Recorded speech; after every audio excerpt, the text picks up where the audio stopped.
itu dia lupa. Dengan cara ajaib Tuhan munculkan kembali akan mimpi itu. Daniel dengan mendapatkan pertolongan dari sorga. Dia teringat Tuhan perlihatkan kepadanya apa yang dimimpi oleh Raja Nebukadnezar.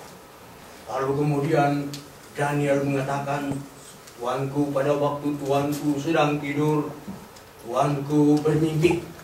Dan dalam mimpi itu Tuanku melihat patung yang besar berdiri di hadapan Tuanku Raja. Dan kepalanya daripada emas, dada dan lengannya daripada perak, dan perutnya daripada tembaga, paha dan kakinya daripada besi, dan kaki bagian bawah terdiri daripada besi bertambah.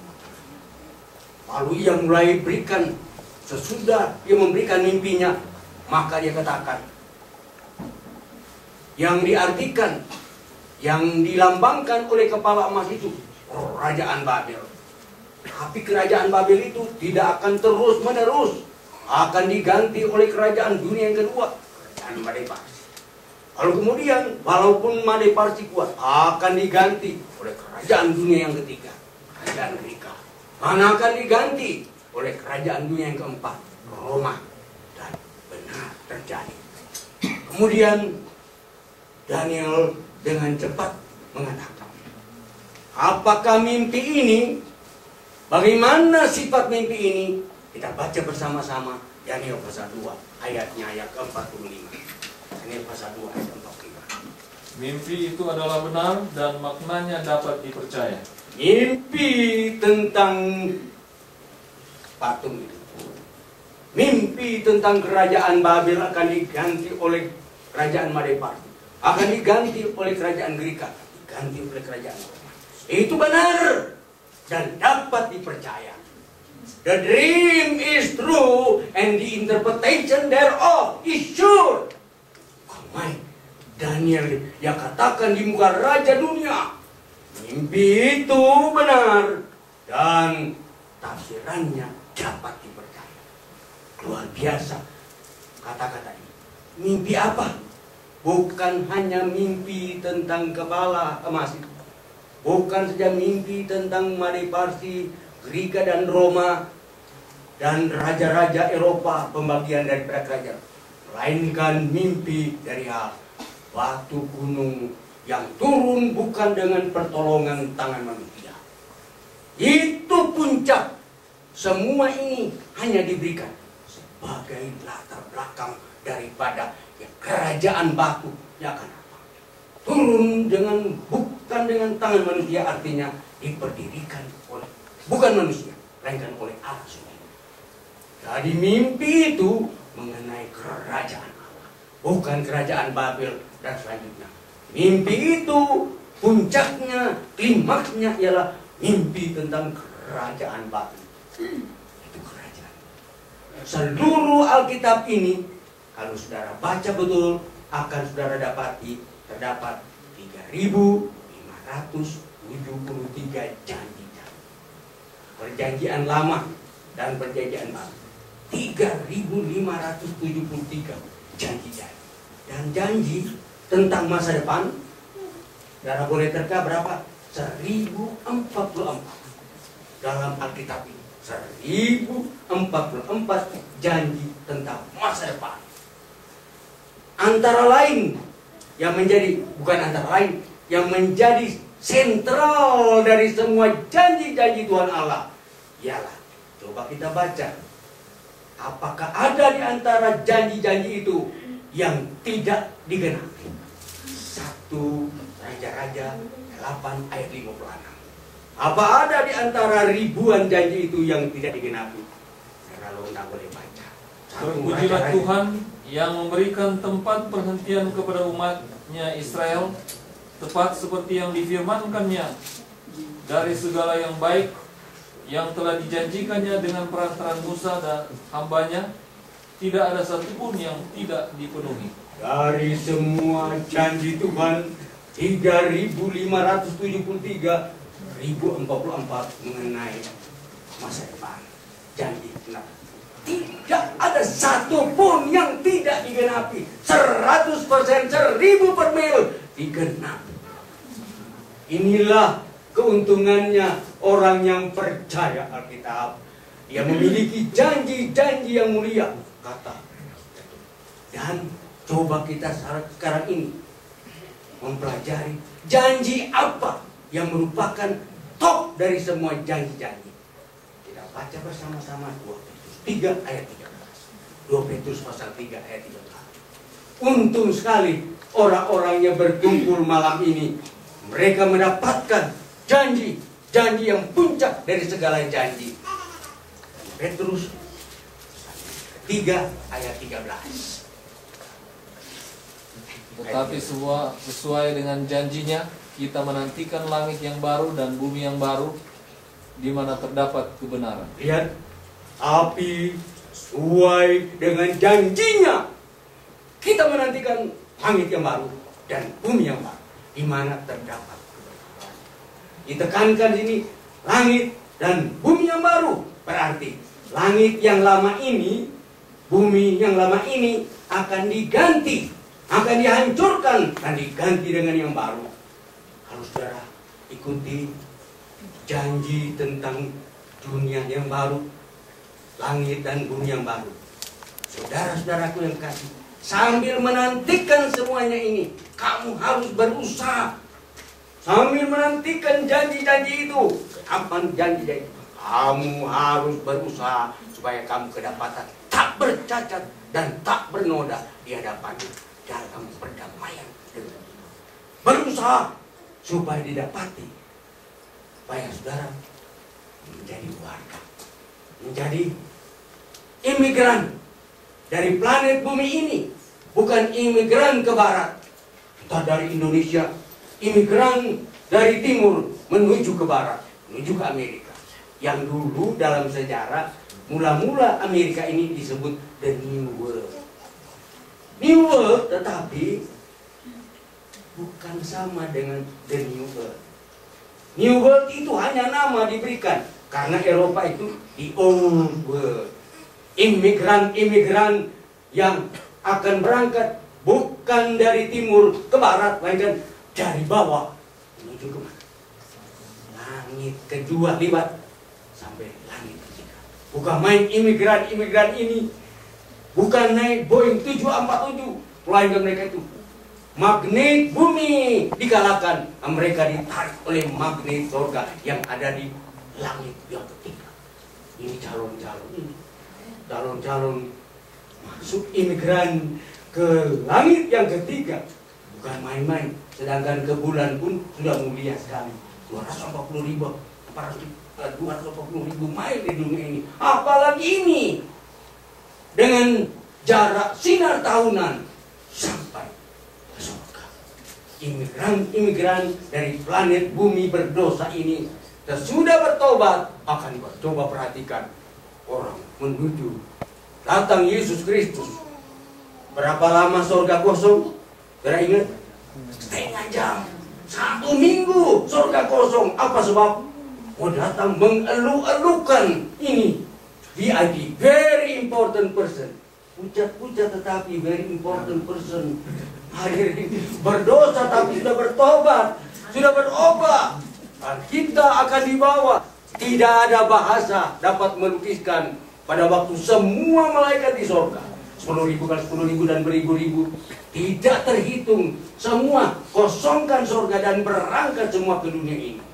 Nah, lihat, dan pada waktu bawah ke dalam kerajaan surga, menurut pelajaran nanti kita belajar dari 1000 tahun. 1000 tahun lamanya kita ada di surga. Di mana? Di langit yang ketiga. 2 Korintus 12 ayat 2 sampai 4. Kalau menurut catatan Al-Quran ada 7 lapis langit, tapi menurut Alkitab 3 lapis langit. Memang kedengaran bagus sekali angka 7, tapi Alkitab diberikan dengan itu langit yang ketiga. 2 Korintus pasal 12 ayat 2 sampai 4. Saudara Londa boleh baca 2 Korintus pasal 12 ayat 2 sampai 4. Kita perhatikan. Nah, Aku tahu tentang seorang Kristen. Orang apa? Orang Kristen. Bukan orang lain. Orang Kristen. Kristen artinya pengikut Kristus. 14 tahun yang lampau, entah di dalam tubuh aku tidak tahu, entah di luar tubuh aku tidak tahu. Allah yang mengetahuinya. Orang itu tiba-tiba diangkat ke tingkat yang ketiga dari sorga. Tingkat yang ketiga. Istilah sorga itu artinya langit. Langit yang ketiga. Lalu ayat keempat. Ayat keempat. Ia tiba-tiba diangkat ke Firdaus dan ia mendengar kata-kata yang tak terkatakan, yang tidak boleh diucapkan manusia. Bukan main. Di mana Firdaus itu? Di mana Yerusalem baru itu? Di langit yang ketiga. Orang tahu. Kenapa orang? Karena percaya apa yang dikatakan oleh Alkitab. Kita akan berangkat dari dunia berdosa ini, dari planet bumi ini, lewat langit yang pertama. Langit yang pertama yang ada udara, aerial sky. Itu. Langit yang kedua, stellar sky. Ialah langit yang ada bintang-bintang, ruang angkasa. Lewat dari itu, kita akan sampai di langit yang ketiga. Sampai di surga. Firdaus Allah. Orang-orang calon-calon mengarungi ruang angkasa tanpa roket-roket peluncur, melainkan daya tarik oleh darah Yesus Kristus ditarik ke sana. Kita belajar. Sekarang ini Yerusalem baru ada di mana? Di langit yang ketiga. Di mana bumi baru? Karena kita baca tadi, lihat langit yang baru, aku lihat bumi yang baru. Karena langit yang mula-mula, bumi yang mula-mula tidak ada lagi. Di mana sekarang bumi baru? Di mana bumi baru? Oh, bumi yang baru itu belum ada. Yang ada sekarang ini ialah Yerusalem baru. Bumi yang baru itu nanti pada waktu habis 1000 tahun, pelajaran itu, pada waktu Yerusalem baru turun, coba kita baca Wahyu 21 ayat 2. Wahyu pasal 21 ayat 2. Di sana diberitahukan, lihat oleh Yohanes, Yerusalem baru turun. Tidak ada datangnya itu sama-sama dengan bumi baru. Tidak. Hanya Yerusalem baru yang turun dari sorga. Coba kita baca ayatnya yang kedua. Dan aku melihat kota yang kudus, Yerusalem baru turun dari sorga dari Allah, yang berhias bagaikan pengantin perempuan yang berdandan untuk suaminya. Yohanes melihat Yerusalem baru turun. Satu kota. Satu kota yang menurut ukuran dalam Wahyu dikatakan panjangnya, lebarnya sama, dan panjangnya diukur 12.000 stadi dan lebarnya 12.000 stadi. Bukan main besarnya kota itu. 12.000 stadi ukuran dulu. 12.000 stadi kalau dikilometerkan 585.000 kilometer. 585 kilometer. Dan kalau sekiranya kita tarik garis dari sini kita ambil 585 kilometer di dalam 4 persegi. Menurut perhitungan insinyur-insinyur di Amerika ini, sepertiga dari kota itu boleh dimasuki dengan 800 kota New York. Saudara, kalau sampai saudara tidak masuk surga, bukan oleh karena kekurangan tempat, tidak cukup kamar, tidak, karena saudara kurang percaya janji-janji yang ini. Padahal janji-janji ini memang real. Coba saudara baca, apa buktinya bahwa janji-janji itu real. Janji tentang surga real. Ada satu orang pemain sandiwara, dia olok-olok pendeta-pendeta. Dia bilang pada pendeta-pendeta, kamu bicara dari hal surga, tapi kamu bicara begitu rupa, gaya bicara seakan-akan surga itu dongeng, tidak real. Lihat saya pemain sandiwara, yang dongeng saya bikin orang ikut, orang menangis, orang tertawa. Oh, saya bawa harus seperti real. Padahal dibikin-bikin, fabricated. Tapi pendeta-pendeta katanya, sayang sekali bicara tentang surga, takut-takut, tidak menyatakan sebagai gamblang dan real. Coba sekarang lihat betapa realnya surga itu. Matius 5 ayat 12. bukti pertama bahwa surga itu real, bukan dongeng, bukan angin-angin, bukan berbentuk roh. Matius pasal 5 ayat 12. Coba lihat. Apa itu? Bersukacitalah dan bergembiralah karena upahmu besar di sorga. Sebab demikian juga telah dianiaya nabi-nabi yang sebelum kamu. Upahmu besar di sorga. Kalau tidak real, masakan saudara mau dapat upah yang Allah berikan yang tidak besar, yang tidak real. Upahmu besar di sorga. Ayat berikut menyatakan bahwa sorga itu real. Lukas 15 ayat 7 dan 10. Lukas pasal 15 ayat 7 dan 10. Lihat layar dengan darah londa, mereka itu bersama-sama cepat. Lukas pasalnya yang ke-15 ayat 7 dan 10. Coba dengar. Aku berkata kepadamu, demikian juga akan ada sukacita di sorga karena satu orang berdosa yang Sampai bertobat. begitu. Kalau sekiranya tidak real, tidak akan ada sukacita seluruh penduduk sorga. Memang real, sukacitanya real. Oleh karena sorga itu real, bukan dongeng-dongeng, bukan dari udara, melainkan real. Coba saudara baca Lukas 10 ayat 20. Lukas pasal 10 ayat 20 menunjukkan semua ini bahwa kita menuju kepada sesuatu yang real, yang memang besar, yang boleh dilihat, boleh dijamah, boleh didengar. Lukas pasal 10 ayat 20.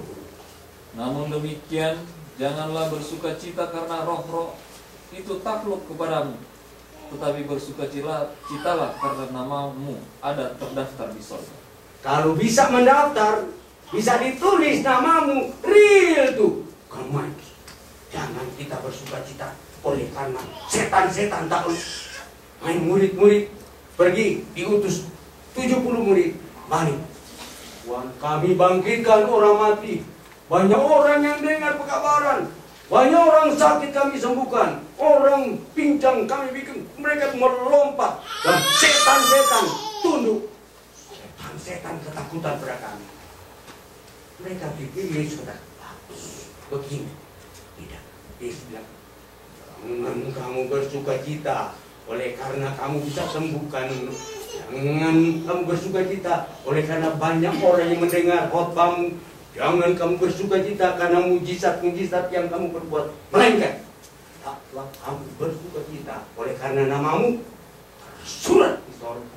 Saudara-saudara, bukan main kalau sekiranya saudara tidak percaya nama kita boleh tersurat di sorga, tidak akan ada perkumpulan. Kalau saja percaya bahwa nama kita boleh ditaruh di dalam daftar di sorga, di buku Al-Hayat, maka saya tidak mau bicara-bicara ini. Apa gunanya? Tapi saudara-saudara, pencalonan imigran-imigran dari dunia ini yang sudah terdaftar, main daftar dalam buku Al-Hayat.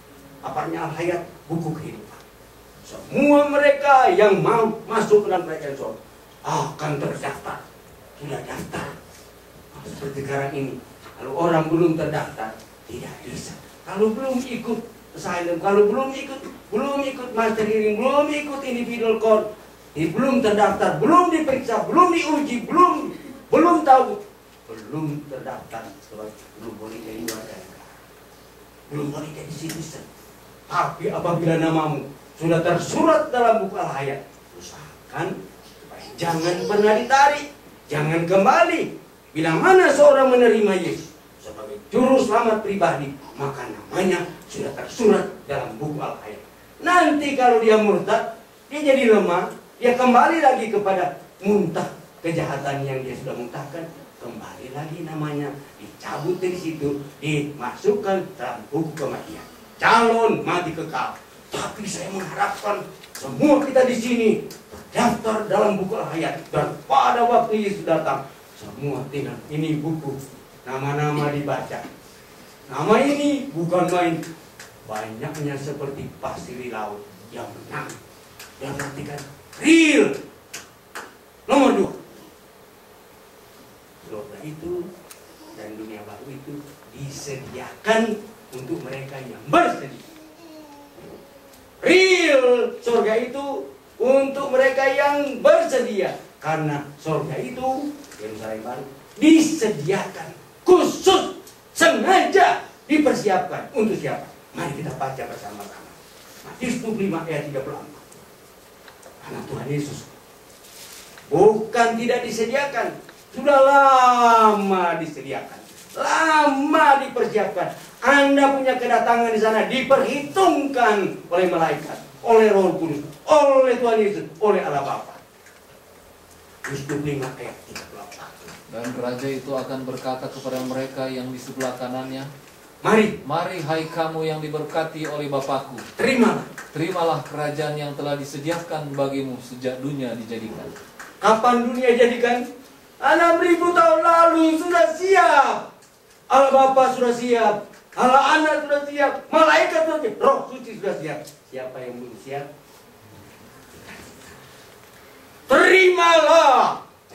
Terimalah kerajaan yang telah disediakan bagimu. Saya mau tekankan perkataan disediakan, sengaja direncanakan untuk ramai. Jadi saya paparkan ini karena di sini akan mendengar saudara kemudian terimalah, serahkan, terimalah kerajaan yang sudah dipersiapkan oleh Bapa. Dipersiapkan apa? Dengan Injil. Bagaimana orang boleh siap kalau tidak dengar ini? Bagaimana orang boleh percaya kalau tidak dengar ini? Bagaimana orang dengar ini kalau tidak ada yang kabarkan? Rom pasal 10. Dia bilang perlu dipersiapkan. Sana disediakan. Dan saudara mempersiapkan ini. Berjaga-jagalah kamu dalam bersiap sedia. Ibrani 11 ayat 13 sampai 16. Saudara baca bersama-sama bahwa dia bukan persiapkan satu kamar. Saudara, dia bukan persiapkan satu kamar kecil. Oh, saudara boleh lihat Ibrani pasalnya yang ke-11 ayat 13 sampai 16. 13 sampai 16. Saudara akan dapati bahwa dipersiapkan besar, banyak ayat. Dalam iman mereka semua ini telah mati sebagai orang-orang yang tidak memperoleh apa yang dijanjikan itu, tetapi yang hanya dari jauh melihatnya dan melambai-lambai kepadanya, dan yang mengakui bahwa mereka adalah orang asing dan pendatang di bumi ini. Lihat dalam iman mereka. Siapa yang dimaksud dengan mereka? Habil. Kalau saudara baca Ibrani pasal 11, daftar orang-orang yang setia. Ada Daniel, ada Yeremia, ada ini. Tambahkan Anda punya orang tua. Sana ditambahkan di Ibrani pasal 11. Saya tambahkan situ. Ada Nyonya White, William Miller, ada ini, ada Bapak Dr. Manaronsong yang sudah lindung karena saya tahu hidupnya. Ada ibu kita, ada Franz Pandu yang saya kenal sangat berjasa bekerja. Ada keluarga, ada yang sudah mendahului kita, ada ibu dari Ibu Jennifer, ada bapak, ada ini. Semua mereka sudah mendahului kita. Tapi mereka itu tidak memperoleh, belum masuk di sorga, belum, tidak diperas, rindu, sampai diancam, kami kasih pulang dan apapun jadi, tidak mau pulang. Begitu jawaban orang di individual court, apapun jadi, kasih masuk di penjara, bunuh saja, tidak mau pulang. Mereka rindu, tadi menanti-nanti, rindu satu tanah air. Padahal Tuhan bilang kepada Abraham, kamu akan dapat tanah perjanjian. Tanah perjanjian itu dinamakan Promised Land. Dia punya ibu kota, ialah Yerusalem. Apa artinya Yerusalem? Kota damai. Ya di sana orang-orang Israel bukan penuh kedamaian. Di sana orang bunuh diri. Karena di pasar-pasar ancaman untuk bom meledak. Kota Yerusalem bukan kota damai, kota neraka. Di mana-mana orang Israel dikasih ingat. Waktu mereka di Jerman, kasihan mereka itu neraka di Jerman. Waktu mereka di Uni Soviet, mereka neraka. Kalau sekiranya dalam hal ini mereka ingat akan tanah asal yang telah mereka tinggalkan, cukup mempunyai kesempatan untuk pulang ke situ. Ibaratkan mereka mau pulang, tapi tidak sempat, tidak mau pulang. Tapi sekarang mereka merindukan tanah air yang lebih baik. Ya, tanah air yang lebih baik. Saudara-saudara, malam ini saudara mendapatkan kuliah dari hal tanah air yang lebih baik. Bukannya jauh lebih baik. Kalau begitu, kita betul-betul berceramah, betul-betul bicara ayat-ayat, karena kita mencari sama dengan nabi-nabi tanah air yang lebih baik. Surga itu tanah air, Yerusalem baru itu tanah air. Siapa yang tidak percaya ini, ya tidak ada tanah air, karena mereka itu akan mati. Tapi orang-orang, kalau saudara lihat, mereka itu tidak masuk, belum masuk, sebab Allah tidak malu disebut Allah mereka itu. Dan selanjutnya, kalau saudara baca ayatnya, karena ia telah mempersiapkan sebuah kota. Kota apa? Yang mempersiapkan. Saudara-saudara, saudara tidak sadar bahwa seluruh penduduk surga siapkan. Yesus mati supaya saudara boleh dipersiapkan. Kalau saudara baca ayat 39 dan 40. Apa sebabnya mereka, apa sebabnya Ibrahim belum masuk surga? Apa sebabnya Habel? Apa sebabnya umat-umat Allah, nabi-nabi? Kenapa Petrus belum masuk? Kenapa Yakobus belum masuk? Kenapa nabi-nabi, rasul-rasul belum masuk? Kenapa pelopor-pelopor Kristen yang mati syahid belum masuk? Dengar jawabannya ayat 39 dan ayat 40. Dan mereka semua tidak memperoleh apa yang dijanjikan itu. Sudah janji, belum memperoleh, belum masuk surga, belum masuk Yerusalem baru. Sekalipun iman mereka telah diberikan kepada mereka suatu kesaksian yang baik. Iman begini, disaksikan banyak orang-orang baik, orang saleh, orang sabar seperti Ayub. Begini, tapi sebab Allah telah menyediakan suatu yang lebih baik bagi kita. Tanpa kita mereka tidak ini sampai saudara lihat kepada ini. kesempurnaan. Kenapa mereka belum masuk? Kenapa Abraham belum masuk? Kenapa nabi-nabi belum masuk? Kenapa rasul-rasul belum masuk surga? Tanpa kita, mereka tidak dapat sampai kepada kesempurnaan. Menunggu saudara.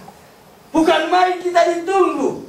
Saya ditunggu oleh Ibrahim, Ishak dan Yakub. Saya ditunggu oleh Rasul Yohanes. Saya ditunggu oleh William Miller. Saya ditunggu oleh Martin Luther. Saya ditunggu oleh pelopor, oleh misionari-misionari. Saudara, very important. Ditunggu. Nanti kalau kita boleh masuk, rame-rame masuk surga. Ini bilang, rame-rame masuk surga. Saudara-saudara, kalau saudara tahu saudara ditunggu, maka saudara akan lebih suka mempercepat kedatangan Yesus. Dengan masuknya saudara siap masuk sama-sama dengan Ibrahim, sama-sama dengan Nyonya Wai, sama-sama dengan pendeta pelopor pekabaran Tuhan di Minahasa, pendeta Tantung almarhum. Ada di sini anaknya. Dia, kenapa belum masuk? Belum masuk, ada menunggu-nunggu dia punya anak, menunggu-nunggu saudara Rona, menunggu Roni, menunggu Freddy, menunggu saudara Yance, menunggu Diana, menunggu Lili. Walaupun dia tidur sedikit kan, tapi dia ditunggu saudara. Bukan main saudara, orang ditunggu. Luar biasa. Kalau saudara tahu bagaimana Tuhan penting ditunggu. Darah dipersiapkan, tanah air yang terbaik. Nggak ada imigran yang ada persiapan tanah air seperti itu. Nggak ada.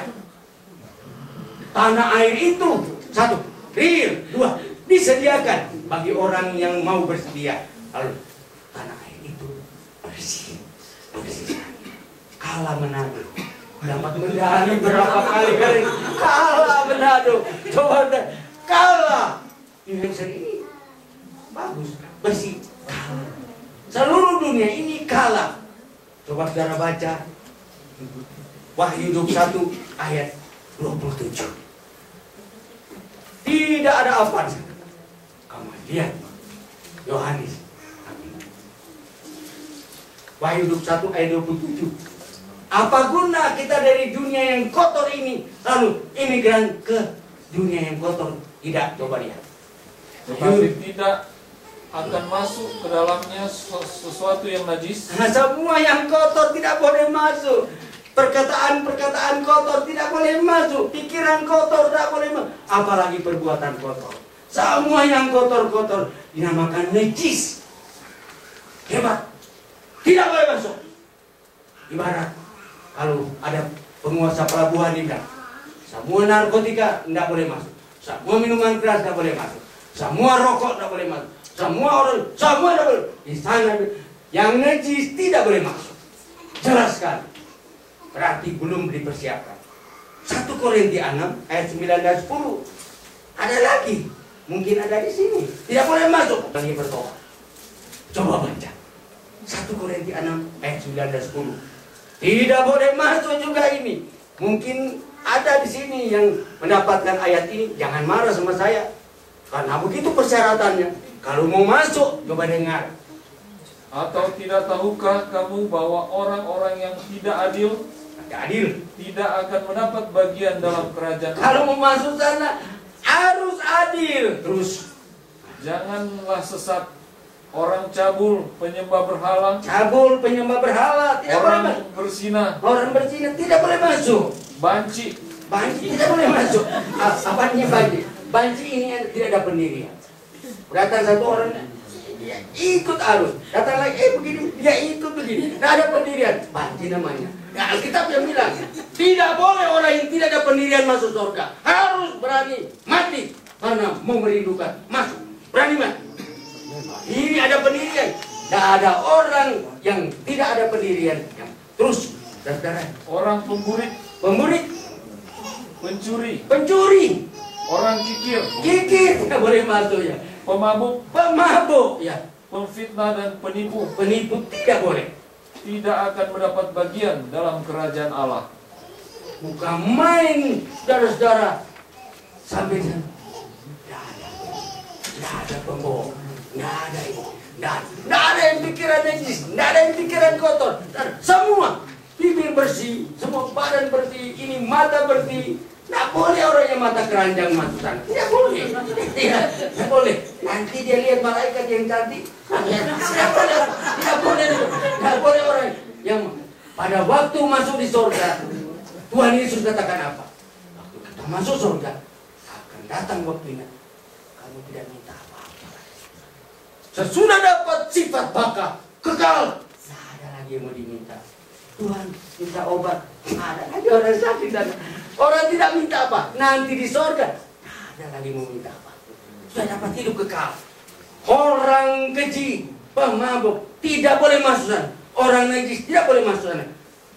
Melainkan Mazmur 24 ayat 3 sampai 5. Ini orang yang masuk.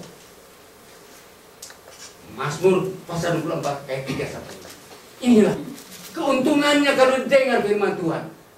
Kalau kita pergi dengar ceramah-ceramah di Universitas Hasanuddin, ya kita tidak dapat yang begini. Melainkan kita dapat cari uang, kumpul uang sebanyak-banyaknya, keluar sedikit-sedikit. Coba kita baca. Siapakah yang boleh naik ke atas gunung Tuhan? Siapa yang boleh naik di kota Tuhan? Siapakah yang boleh berdiri di tempatnya yang kudus? Siapa yang boleh berdiri di kota yang kudus? Orang yang bersih tangannya dan murni hatinya, yang tidak menyerahkan dirinya kepada penipuan dan yang tidak bersumpah palsu. Demikianlah dialah yang akan menerima berkat dari Tuhan dan keadilan dari Allah yang menyelamatkan dia. Bukan main, saudara-saudara. Malam ini saudara dan saya dapat berkat. Ayat-ayat ini Tuhan memang sengaja sudah siapkan untuk kita malam ini. Bukan kebetulan saudara masuk malam ini. Saudara masuk tempat ini, Tuhan tidak segan-segan menemplak. Bertobat, ada pendirian, keberanian, rela mati untuk Tuhan. Karena kita masuk di sana, tujuan kita mau tinggal di tempat yang bersih. Semua tangan bersih. Nggak ada yang tangan mau cuci lagi di sana. Waktu Yesus datang kedua kali, dia bukan datang ini. Oh, mana orang yang kotor saya mau cuci. Waktu Yesus datang kedua kali, dia tidak cari lagi tangan kotor. Dia tidak cari lagi hati kotor. Dia tidak cari lagi badan kotor. Tidak. Pelajaran Ibrani 9 ayat 28. Waktu Yesus datang kedua kali, sebelum naik ke atas, sebelum imigran ke surga, Ibrani 9 ayat 28, dia bilang, Yesus bilang, mana orang yang belum bertobat? Saya mau tobatkan, saya mau sucikan. Mana yang kotor? Coba baca Ibrani 9 ayat 28. Demikianlah pula Kristus hanya satu kali saja mengorbankan dirinya. Satu kali saja disalibkan. Untuk menanggung dosa. Satu kali dia tanggung dosa banyak orang. Sesudah itu Dia akan menyatakan dirinya sekali lagi tanpa menanggung dosa untuk menganugerahkan keselamatan kepada mereka yang menantikan. Waktu dia datang kedua kali, bukan tanya, mana orang berdosa saya mau tobatkan. Waktu datang kedua kali dia cari, bukan orang berdosa mereka, mantan orang berdosa. Sedap sekali perkataan mantan orang berdosa. Ada mantan presiden Bill Clinton. Saya ketemu dengan, bukan main, mantan presiden. Saya ketemu dengan orang besar di Boston. Mantan ini, mantan ini. Senang sekali. Tapi dari semua perkataan mantan, yang paling sedap dengar, mantan orang berdosa. Mantan orang berdosanya dulu berdosa. Dulu kotor tangan, dulu kotor hati, dulu kotor bibir, dulu kotor mata, dulu berdosa. Sekarang sudah berubah. Inilah calon-calon masuk dalam kerajaan surga. Ayat-ayat tadi memukul, menemplak, tetapi untuk masuk supaya berubah, dan kita menjadi benar. Berikut, surga itu aman seaman-amannya. Coba kita baca Wahyu 22 ayat 15. Aman. Jangan takut-takut. Itu yang dipersiapkan Tuhan untuk umat-umat yang menanti akan Dia. Coba baca Wahyu 22 ayat 14. Berbahagialah mereka yang membasuh jubahnya. Mereka akan memperoleh hak atas pohon-pohon kehidupan dan masuk melalui pintu-pintu gerbang ke dalam kota itu. Salinan lain mengatakan, bahagialah mereka itu yang menurut hukum. Yang menurut hukum, yang taat hukum. Mereka ini yang boleh masuk di sana. Aman sekali. Tidak usah takut-takut. Baru-baru ini ada harimau, ada beruang yang keluar dari kandang di California. Lalu dia kasih mati beberapa orang. Di sana saudara-saudara, di negeri itu ada serigala. Tapi aman, tidak berbahaya. Yesaya 11 ayat 6 sampai 9 di sana serigala dikatakan main sama-sama dengan domba. Coba sekarang ini ambil serigala satu dengan domba, dengan cepat ya terkam, ya makan, ya pesta. Coba kita baca Ibrani pas dalam Yesaya 11 ayat 6. Serigala akan tinggal bersama domba dan macan tutul akan berbaring di samping kambing. Anak lembu dan anak singa akan makan rumput bersama-sama dan seorang anak kecil akan menggiringnya. Bukan main.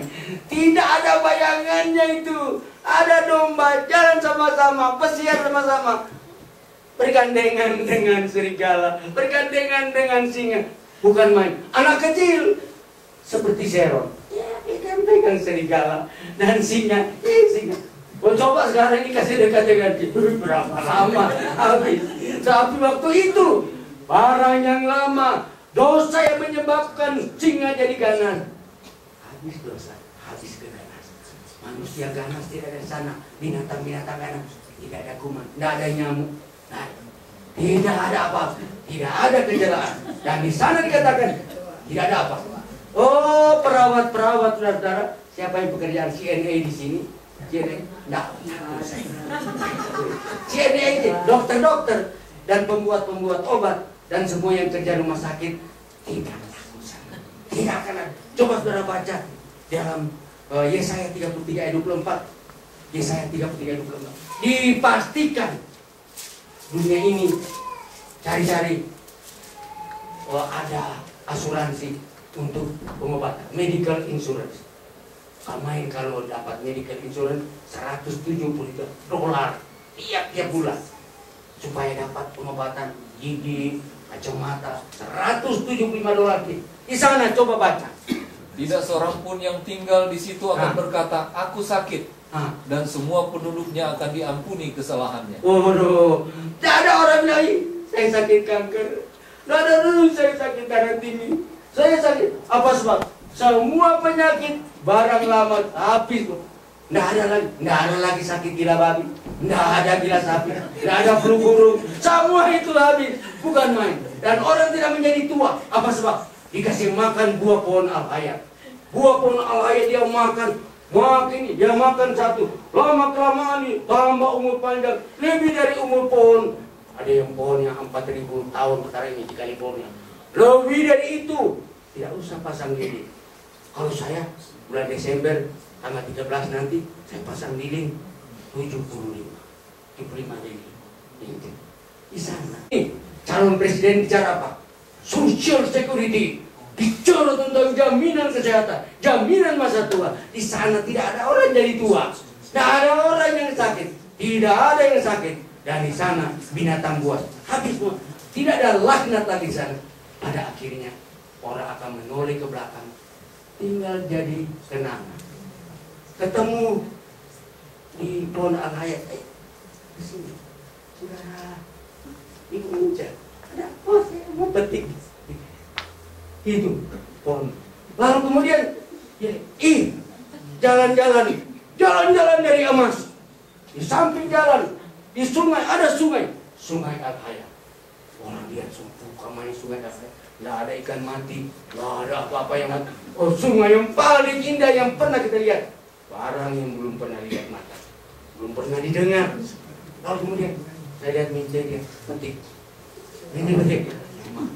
Tambah umur lagi. Oleh karena tambah umur dan juga tidak pernah lelah. Makan itu tidak lelah-lelah. Di sana dikatakan tidak ada malam, tidak perlu istirahat sana, tidak pernah lelah. Kerja, membangun rumah. Saya katakan, Yesaya 65 ayatnya yang ke-21, kita akan membangun rumah dan kita sendiri yang tinggal. Bangun rumah dari bahan apa? Kekal selama-lamanya. Dan kita nih ada inisiatif, ada kreatif thinking. Tidak terbatas. Kaget ada. Oh, saya mau bikin begini, saya punya rumah. Saya mau tanam. Kita menanam, orang lain tidak makan, kita sendiri makan. Bukan main, kita mendirikan rumah dan kita makan hasil kreatif kita. Kita bikin. Makin lama makin pintar, makin lama makin cerah. Otak. Kenapa pintar sekali? Karena tidak ada lagi penyakit yang bikin rusak otak. Tidak ada. Yang bikin rusak mata. Tidak ada lagi. Semua. Jadi dia makin lama makin sehat. Makin lama, tunggu. Ada lagi perkembangan baru. Inisiatif baru. Akhirnya Tuhan mengatakan, yang diberkati oleh ayat, hiduplah damai sejak